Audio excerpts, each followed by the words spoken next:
जी नमस्कार, मेरा नाम है जुबेर रऊफ शेख। मैं 12वीं कक्षा में पढ़ता हूँ। मेरे कनिष्ठ महाविद्यालय का नाम सावित्रीबाई फुले कनिष्ठ महाविद्यालय गढ़चांदूर, तालुका कोरबना, जिला चंद्रपुर। आज इस भाषण का विषय है भारत का संविधान। मैं आपका बहुत बहुत शुक्रगुजार हूँ कि आपने भाषण की स्पर्धा रखी और हम जैसे विद्यार्थियों को ये मंच उपलब्ध करा दिया। आप भारत के देशवासी तो जानते ही होंगे कि भारत का संविधान ये दुनिया का सबसे बड़ा लिखित संविधान है। इस संविधान को विश्व रत्न डॉक्टर बाबा साहब आम्बेडकर जी ने रात का दिन करके, खून का पानी करके इस संविधान को बनाया है। इस संविधान को बनने में तकरीबन 2 साल 11 महीने 18 दिन लगे थे और तब जाके 26 नवंबर 1949 के दिन ये संविधान बन के तैयार हुआ। और आज हम इसलिए 26 नवंबर को ये संविधान दिन मनाते हैं।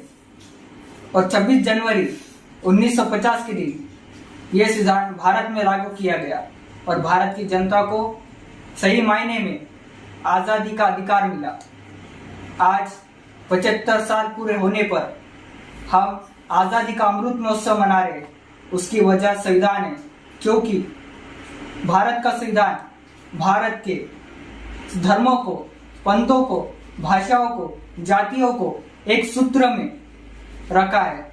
और भारत आज एक संघ है, आजाद है और दुनिया में तरक्की कर रहा है। ऐसे संविधान के ऊपर मैं कुछ 2 लाइन बोलना चाहता हूँ कि जुबानें अलग अलग हो, चाहे मजहब अलग हो। जुबानें अलग अलग हो, चाहे मजहब अलग हो, करना है प्यार सबसे, ये ईमान है हमारा। करना है प्यार सबसे, ये ईमान है हमारा। किसे कहते हैं दोस्ती, किसे कहते हैं भाईचारा। अरे किसे कहते हैं दोस्ती, किसे कहते हैं भाईचारा। ये दुनिया को सिखाता संविधान हमारा, ये दुनिया को सिखाता संविधान हमारा।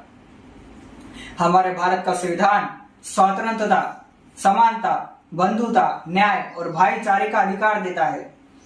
अगर भारत की किसी भी जगह पर किसी महिला का या किसी के माँ का या किसी के बेटी का या किसी के बहन का कोई अत्याचार करता है, दुर्व्यवहार होता है, तो उसे कोई बचाने भगवान नहीं आते, उसे बचाने कोई नेता नहीं आता, उसे बचाने कोई धर्म ग्रंथ नहीं आता, बल्कि आता है तो सिर्फ और सिर्फ भारत का संविधान आता है।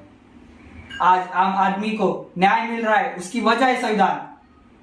आज एक गरीब घर के बच्चे को उच्च शिक्षण का दर्जा मिल रहा है, उसकी वजह है संविधान। एक हिंदू की गीता, एक मुसलमान का कुरान और एक क्रिश्चियन का बाइबल या फिर किसी भी धर्म ग्रंथ की कोई हिफाजत कर रहा है तो वो है संविधान। तो जब इन सब की वजह संविधान है, तो फिर ये चंद नेता, राजनीतिक दल, कट्टर धर्म संगठन ये संविधान को मिटाने की क्यों कोशिश कर रहे हैं? संविधान को जलाने की क्यों कोशिश कर रहे हैं? संविधान को बदलने की क्यों कोशिश कर रहे हैं? डॉक्टर बाबा साहब आम्बेडकर जी के विचारों को क्यों मिटाया जा रहा है?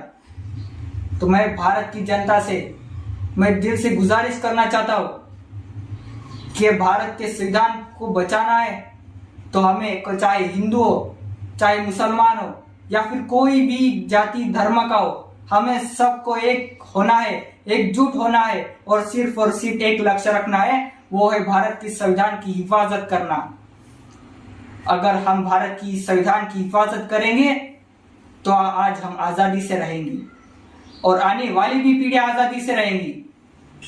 और जाते जाते मैं 2 लाइन बोलना चाहता हूं।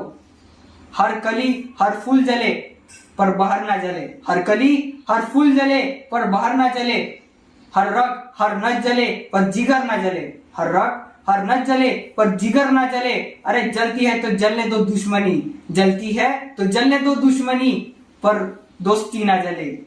अरे दोस्तों, अरे भारत माँ के दीवानों, दोस्तों भारत माँ के दीवानों, तुम जलो या मैं जलूं, पर भारत का संविधान न जले, पर भारत का संविधान न जले, पर भारत का संविधान न जले। बहुत बहुत शुक्रिया। जय हिंद, जय भारत। आपल्या समाज टीव्हीला सबस्क्राईब करा आणि बेल आयकॉन दाबा।